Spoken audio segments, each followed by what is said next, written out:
Hello everyone, welcome to physics 365 YouTube channel. मैं हूं Y के शर्मा और फिजिक्स 365 पे जो वीडियो आपको मिलते हैं वो क्लास 11 12 नीट जेई और अदर कॉम्पिटिटिव एग्जाम के लिए काफ़ी यूज़फुल होते हैं। लैंग्वेज इजी रखने का प्रयास करते हैं और क्लास नोट्स की तरह ये वीडियो आपको अवेलेबल होते हैं। आज का टॉपिक जो अपना है यूनिट एंड डायमेंशन क्लास 11 से भौतिक सूत्रों की सत्यता की जांच करना विमेय विधि से।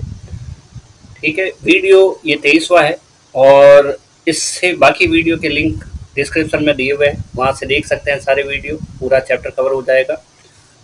पढ़ते समय अपने क्लास नोट्स खुद बनाएं और उनको रिवाइज टाइम टू टाइम करें ताकि ये चीज़ें और विमाओं के जो अपने पास 3 उपयोग है। पहला है यूनिट कन्वर्जन, एक मात्रक पद्धति से दूसरी मात्रक पद्धति बदलना। ठीक है। सेकंड यूज है सत्यता की जांच करना, सूत्र सही है या नहीं है। तीसरा उपयोग है हमारे पास अलग अलग भौतिक राशियों में संबंध ज्ञात करना। तो ये तीनों ही इम्पोर्टेंट, एग्जाम के हिसाब से काफ़ी इम्पोर्टेंट है तीनों ही टॉपिक।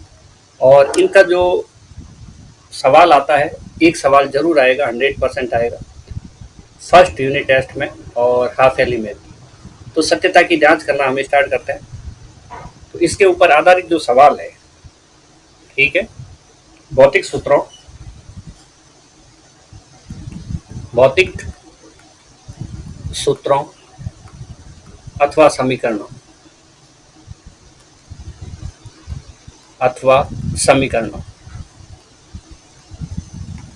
की सत्यता की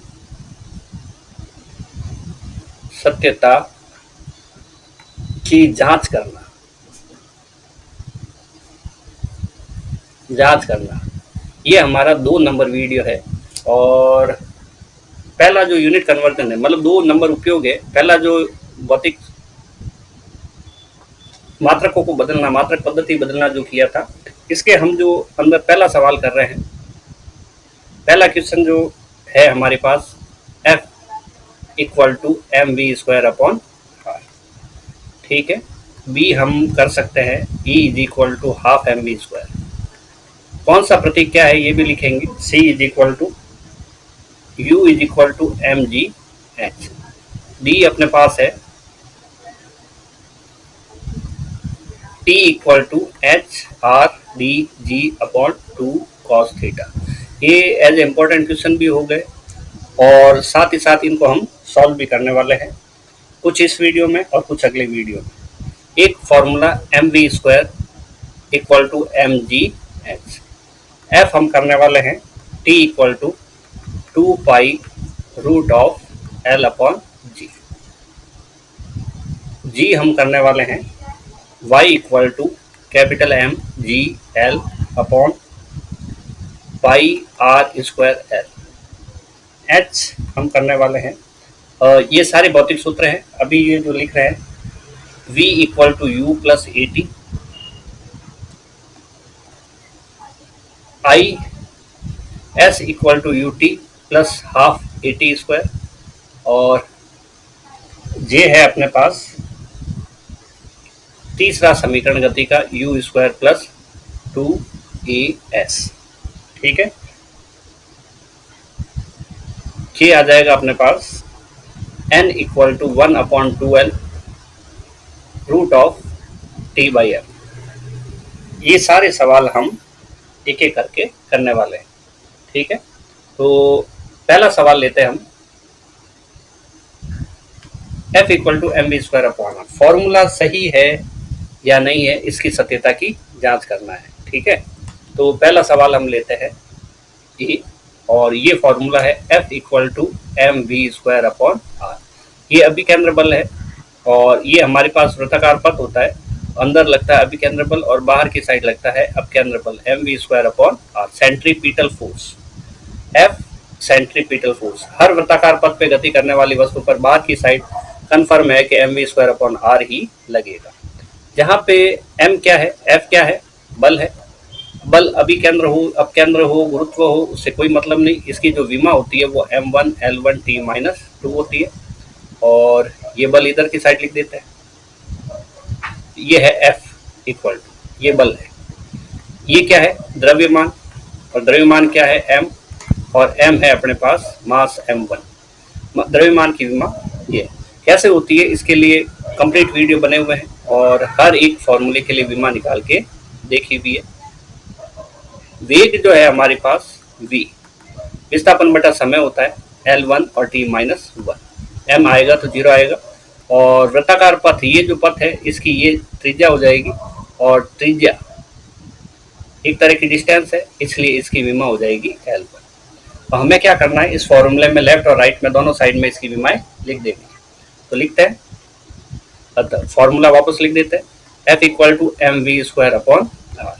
एफ की जगह हम लिखेंगे m1 L1 t-2 और m की जगह लिखेंगे m1, द्रव्यमान की जगह v की जगह L1 t-1 और स्क्वायर है तो स्क्वायर लगाएंगे और दूरी आ गई L1। m1 L1 t-2 ये है बल की विमा और m1 L पावर 2 होने की वजह से क्या आ जाएगा 2 और t-2।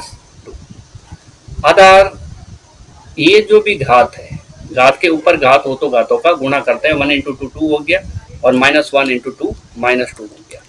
अब नीचे L1 अकेला ही है, अगले स्टेप में हम इसको ऊपर लेके आ सकते हैं m1 L2 -1 और t-2 और इधर आएगा m1 L1 t-2। ठीक है, तो m1 L1 t-2 और इधर की साइड हो जाएगा m1 L1 t-2।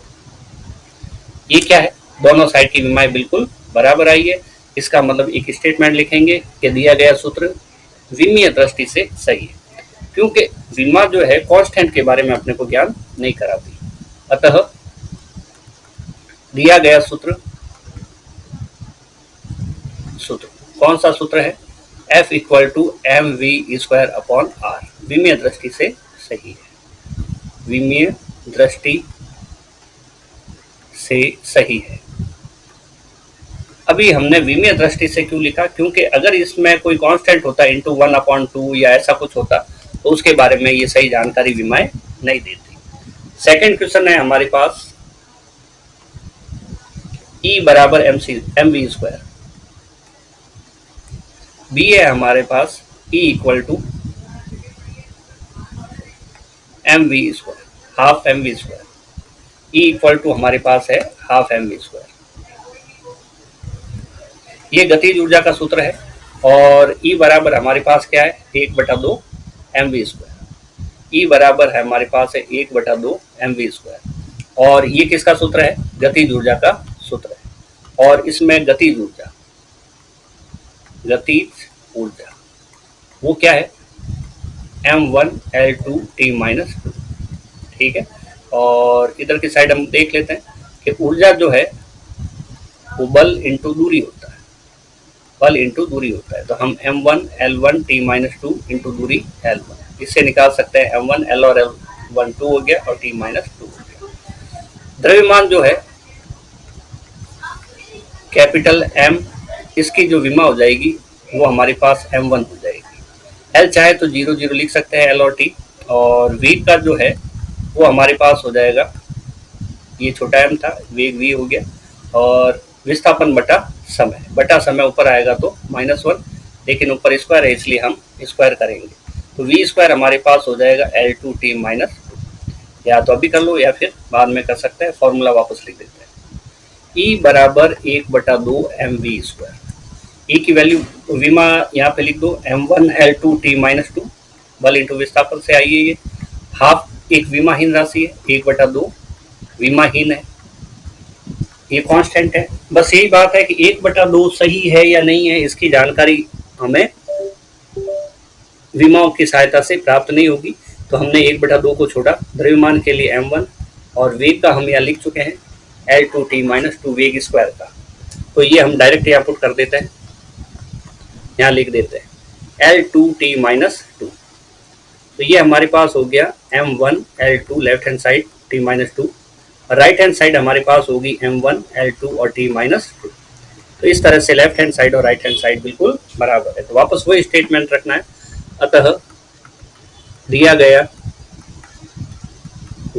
सूत्र, भौतिक सूत्र कौन सा, E equal to half M V square, विमीय दृष्टि से सही है, विमीय दृष्टि से बिल्कुल ठीक है ये फॉर्मूला, कोई समस्या नहीं है। तो नेक्स्ट हमारे पास जो तीसरा सूत्र है वो हमारे पास कौन सा है? तीसरा सूत्र है हमारे पास U बराबर mgh। U बराबर हम mgh करते हैं, ये C कर लेते हैं और U बराबर mgh करते हैं। अब यहाँ पे तरीका वही है, U भी एक प्रकार की ऊर्जा है और स्थितिज ऊर्जा U, इसका जो विमीय सूत्र बनेगा m1l2t-2। ऊर्जा के लिए विमीय सूत्र कैसे आया ये अभी पहले बताया हुआ है। ऊर्जा का जो फॉर्मूला होता है वो बल इंटू दूरी होता है, और बल का m1l1t-2 और दूरी का l1, तो m1l2t-2 फॉर्मूला विमा बनती है। ठीक है, नेक्स्ट द्रव्यमान ये है अपने पास m, तो m का जो विमा है वो आ जाएगी मास के लिए m1, और गुरुत्व त्वरण स्मॉल जी गुरुत्व त्वरण है जिसका वैल्यू 9.8 मीटर पर सेकंड स्क्वायर होता है, और कैपिटल जी का वैल्यू अलग है। कैपिटल जी सार्वत्रिक गुरुत्वीय नियतांक है, 6.62 × 10⁻11 होती है न्यूटन मीटर स्क्वायर पर केजी स्क्वायर। अभी त्वरण के हिसाब से मीटर पर सेकंड के हिसाब से ये लिखते हैं।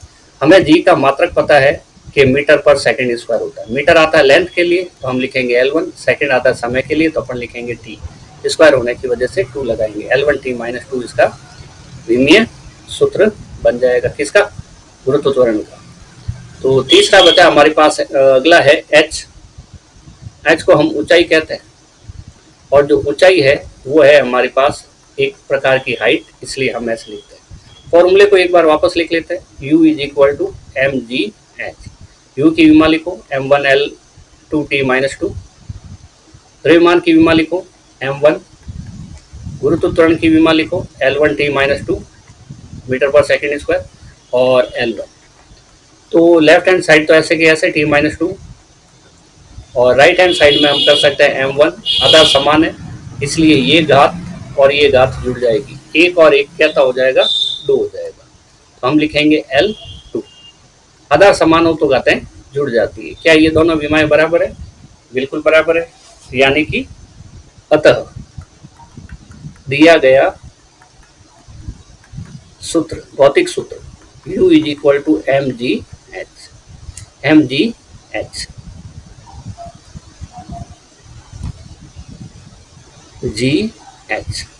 क्या है? विमीय दृष्टि से सही है, विमीय दृष्टि से सही है। तो ये हमारा तीसरा सवाल हुआ। एक सवाल और करते हैं।